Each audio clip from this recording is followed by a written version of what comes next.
The mean of 10 and 20 is 15 ចឹង mean នេះថ្នាក់ពាក្យជានាមបងប្អូនចឹង mean គេប្រើជានាមតាក់ទងទៅនឹងគណិតវិទ្យាវិញ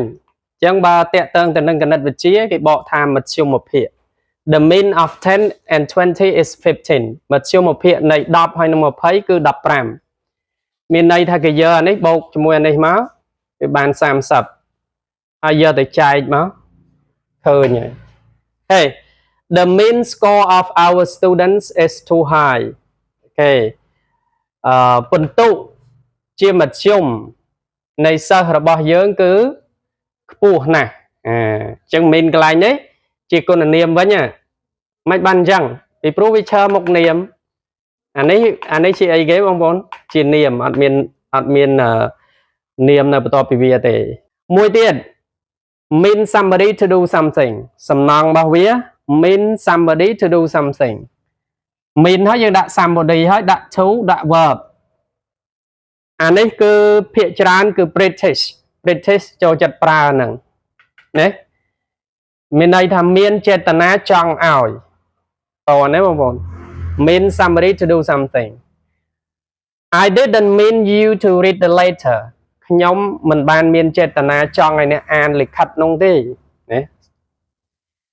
I meant អញ្ចឹងកាលណាអតីតកាលគេថែម t វាកិរិយាសព្ទប្រែប្រួលអញ្ចឹងយើងអានថា meant មិនមែន mean ទេកុំច្រឡំអាន mean ណាបងប្អូន I meant him to stay home ខ្ញុំមានចេតនាចង់ឲ្យគាត់នៅផ្ទះឃើញទេ meant somebody to បូក verb Okay I don't mean you to talk to her ខ្ញុំមិនមានចេតនាចង់ឲ្យអ្នកនិយាយរើនាងទេឃើញទេ mean somebody to do something បងប្អូនសំណងចាំសំណងចេះវិញបាន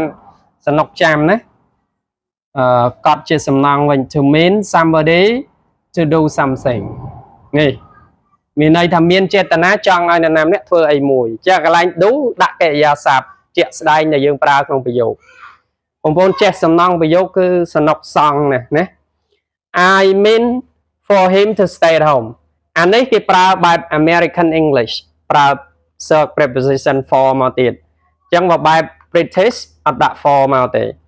I mean for him to stay at home អញ្ចឹងបកដូចគ្នាអញ្ចឹងមានចេតនាចង់ឲ្យខ្ញុំមានចេតនាចង់ឲ្យគាត់នៅផ្ទះអញ្ចឹងទៅសេបានពីររបៀបមួយតាមអង់គ្លេសមួយតាមអាមេរិកអង់គ្លេសអាមេរិក She meant for me to call her នាងមានចេតនាចង់ឲ្យខ្ញុំតែទៅនាងអូខេអញ្ចឹងសរុបមកវីដេអូនេះ mean ថ្នាក់ពាក្យជានាមបកថាមធ្យមភាគជាគុណនាមជាមធ្យមដល់ពេល mean somebody to do something មានន័យថាមានចេតនាចង់ឲ្យនរណាម្នាក់ធ្វើអីមួយឬក៏បងប្អូនប្រើតាមបែបអាមេរិកថា to mean for somebody to do something មានចេតនាចង់ឲ្យនរណាម្នាក់ធ្វើអីមួយដូចគ្នាដែរណាគ្រាន់តែខុសសំណងទេ